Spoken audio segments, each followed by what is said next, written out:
पालघर जिल्ह्यातील अतिदुर्गम आणि डोंगराळ भाग असलेल्या मोखाडा तालुक्यात रस्त्यांची अवस्था अत्यंत दयनीय झाली.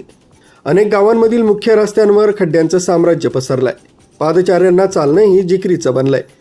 या गंभीर परिस्थितीकडे जिल्हाधिकारी कार्यालय आणि पालघर जिल्हा परिषद जाणीवपूर्वक दुर्लक्ष करत असल्याचा आरोप स्थानिक ग्रामस्थांनी केलाय. मोखाडा तालुक्यातील अनेक अंतर्गत रस्ते पूर्णतः उखडले आहेत. खड्ड्यांमुळे दुचाकी आणि चारचाकी वाहनं चालवणं जीवघेणं ठरत आहे. पावसाळ्यात या खड्ड्यांमध्ये पाणी साचल्यानं रस्ता नक्की कुठे आहे हेच समजत नाहीये. रुग्णवाहिका वेळेवर पोहोचू शकत नसल्यानं गर्भवती महिला आणि रुग्णांचे अतोनात हाल होत आहेत. शालेय विद्यार्थ्यांनाही चिखलातून आणि दगडधोंड्यांमधून वाट काढत शाळा गाठावी लागते. आम्ही अनेकदा लोकप्रतिनिधी आणि जिल्हा परिषदेकडे रस्ता दुरुस्तीची मागणी केली, परंतु केवळ आश्वासनच मिळाली आहे. जिल्हाधिकारी आणि जिल्हा परिषद प्रशासन आमच्या या अतिदुर्गम भागाकडे सपशेल दुर्लक्ष करीत आहेत, असा संताप ग्रामस्थांनी व्यक्त केला. नमस्कार, मी भरत तुंबडे, बोटोशी ग्रामपंचायत एक ग्रामस्थ म्हणून मी भोसवाडा ते डोंगरवाडे ह्या रस्त्याची मी मागणी करतोय. आणि मागणी याच्यासाठी करतोय का आम्हाला हा रस्ता खूप गरजेचा आहे.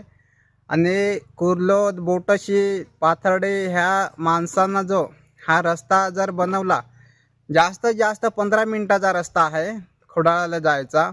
तर आम्हाला जर जायचं असलं बोटोशी ग्रामपंचायत, मी डोंगरवाडी इथे राहतो, आणि मला जर जायचं राहिलं बेलपाडा ग्रामपंचायत बोटोशीमध्ये, तर मला 1 तास लागतो कंप्लीट. खोडाळ्यावरून देवबांधवरून असं जावं लागतं आहे. आणि आमची मागणी सतत एक ग्रामसभा असली, विशेष सभा असले, ह्या सर्व आम्ही मीटिंगला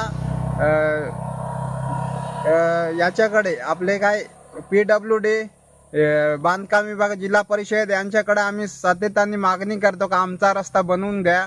आणि ह्या रस्त्याला 3-4 वर्ष झाले हा रस्ता अपूर्ण आहे, पूर्ण काय बनवला जात नाही. आणि आमची खूपच गैरसोय होते नागरिकांची. हा रस्ता आहे मुलांसाठी पण खूप उपयुक्त आहे. यांना शाळेत जायला विद्यार्थ्यांना सूर्यमाळ आश्रमशाळा आहे, या आश्रमशाळेमध्ये पण जायला हा रस्ता शॉर्टकट आहे. वाडा पालघर या रस्त्याला हा रस्ता जोडला जात आहे. आणि तो रस्ता आम्ही अधिकाऱ्यांकडे बनवून मागतो, तर हा रस्ता काय बनवून देत नाही. जिथं 10-15 मिनिटाचा हे आहे म्हणजे पोहोचण्यासाठी शॉर्टकट रस्ता, ह्यासाठी आम्ही खूप धडपड केले, तरी पण हा रस्ता काय बनवले जात नाही. मोखाडा तालुक्यातील रस्त्यांकडे दुर्लक्ष होत असल्यानं ग्रामस्थांना अनेक अडचणींचा सामना करावा लागतोय. त्यामुळे ग्रामस्थ आंदोलन करण्याच्या तयारीत आहेत. आरबी न्यूजसाठी पांडुरंग भांगरे, मोखाडा.